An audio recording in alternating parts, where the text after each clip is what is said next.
Pemeriksaan sejak dini tuh penting banget buat dilakukan guna mencegah sel kankernya semakin berkembang atau bahkan menyebar ke area tubuh yang lain.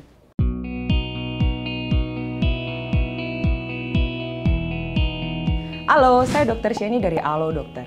Kalau dengar kanker payudara mungkin langsung kebayang penyakit pada wanita. Padahal kanker payudara juga bisa loh dialami oleh pria. Walaupun lebih jarang terjadi, kanker payudara pada pria sama bahayanya dengan kanker payudara pada wanita. Apalagi kalau telah terdeteksi dan ditangani. Nah, di video kali ini saya bakalan kasih tahu apa aja sih gejala kanker payudara pada pria yang perlu diwaspadai beserta penanganannya. So, tonton terus sampai habis ya.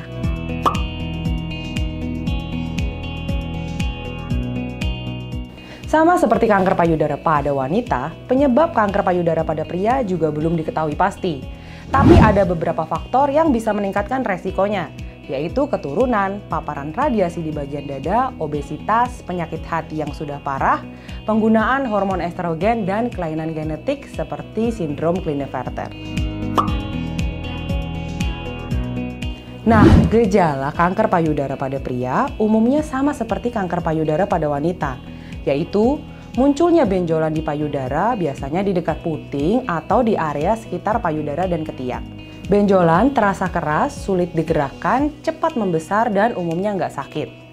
Terus muncul ruam atau luka pada puting maupun sekitarnya yang nggak sembuh-sembuh. Selanjutnya, puting payudara terlihat tertarik ke dalam. Kemudian keluar cairan atau darah dari puting. Lalu kulit payudara juga tampak seperti kulit jeruk. Dan yang terakhir, berat badan turun drastis tanpa sebab yang jelas atau nggak sedang diet. Kalau pertumbuhan sel kankernya makin nggak terkendali atau udah menyebar ke bagian tubuh yang lain, bisa juga nih muncul gejala lain, misalnya nyeri sendi, sesak napas, lelah terus-terusan, hingga kulit dan mata menguning atau yang biasanya kita sebut sebagai jaundice. Tapi meski ada gejala-gejala khas kayak yang tadi udah saya sebutin, kanker payudara seringkali sulit terdeteksi pada tahap awal karena gejalanya nggak disadari. Misalnya ukuran benjolan yang terlalu kecil. Jadi biasanya benjolan baru teraba saat ukurannya sudah cukup besar. So, selain wanita, pria juga harus peka nih dengan kondisi anggota tubuhnya, termasuk payudara dan area sekitarnya. Kalau kamu merasa ada benjolan yang nggak wajar di sekitar payudara, sebaiknya segera periksakan diri ke dokter. Pemeriksaan sejak dini tuh penting banget buat dilakukan guna mencegah sel kankernya semakin berkembang atau bahkan menyebar ke area tubuh yang lain. Kalau kamu nggak ngerasain gejala apapun tapi punya faktor resiko seperti yang udah saya sebutkan di awal tadi, kamu juga dianjurkan untuk rutin memeriksakan diri ke dokter ya. Atau seenggaknya coba dulu deh konsultasi dengan dokter secara online pakai aplikasi Alo Dokter. Di aplikasi ini kamu bisa tanya-tanya sepuasnya tentang keluhan yang mungkin mengarah ke kanker payudara maupun kekhawatiran kamu tentang kesehatan kamu.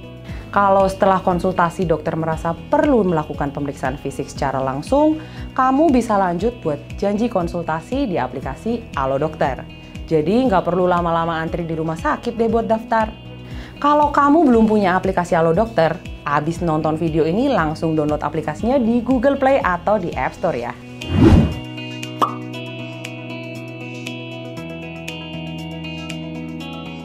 Kalau sampai benar terdiagnosis menderita kanker payudara, kekhawatiran terbesarnya biasanya adalah apakah bisa diobati sampai sembuh? Ada beberapa penanganan kanker payudara yang disesuaikan dengan tingkat keparahan kanker payudara yang dialami. Metodenya tuh ada 4, yaitu operasi untuk mengangkat jaringan kanker. Langkah operasi dilakukan kalau sel kanker udah menyebar dan merusak jaringan di payudara dan di sekitarnya, sehingga jaringan payudara tersebut juga perlu diangkat. Terus ada kemoterapi yang dilakukan dengan memberikan obat-obatan anti kanker, baik dalam bentuk tablet maupun dalam bentuk suntikan. Selain itu, ada juga radioterapi atau terapi radiasi yang bisa dilakukan sebagai terapi tunggal atau terapi pendamping dari pengobatan lain, seperti operasi dan kemoterapi. Radioterapi akan dilakukan menggunakan sinar X yang bisa membunuh sel-sel kanker. Metode yang terakhir ada dengan menggunakan terapi hormon, yang bisa dilakukan jika kanker payudara disebabkan oleh tingginya kadar hormon estrogen. Salah satu jenis obatnya adalah tamoxifen. Nah, selain mendapat penanganan, pria yang mengalami kanker payudara juga perlu menjalani pola hidup sehat. Pola hidup sehat yang dimaksud meliputi mengonsumsi makanan bergizi, membatasi konsumsi alkohol, dan rutin berolahraga. Nggak cuma menjaga kesehatan, cara ini juga bisa menjadi langkah pencegahan untuk pria yang beresiko tinggi menderita kanker payudara. Yang perlu diingat, karena gejala kanker payudara pada pria terbilang sulit disadari, jadi kamu perlu lebih peka terhadap keluhan atau perubahan yang terjadi pada payudara ya. Lalu, buat kamu yang punya faktor resiko, sebaiknya rutin memeriksakan diri ke dokter. Karena semakin cepat terdeteksi dan mendapat penanganan, maka peluang untuk sembuh juga semakin tinggi. Oke deh, sekian informasi yang bisa saya berikan kali ini. Semoga bermanfaat ya. Kalau kamu ada saran tentang topik lain yang mau dibahas di video selanjutnya, bisa langsung tulis di kolom komentar ya. Habis itu, supaya kamu bisa tetap update sama informasi kesehatan, yuk subscribe channel YouTube Halo Dokter. Jangan lupa juga untuk beri dukunganmu dengan like dan share video ini ke keluarga maupun kerabat yang mungkin membutuhkan informasi tentang kanker payudara pada pria. Sampai jumpa dan hidup sehat bersama Halo Dokter.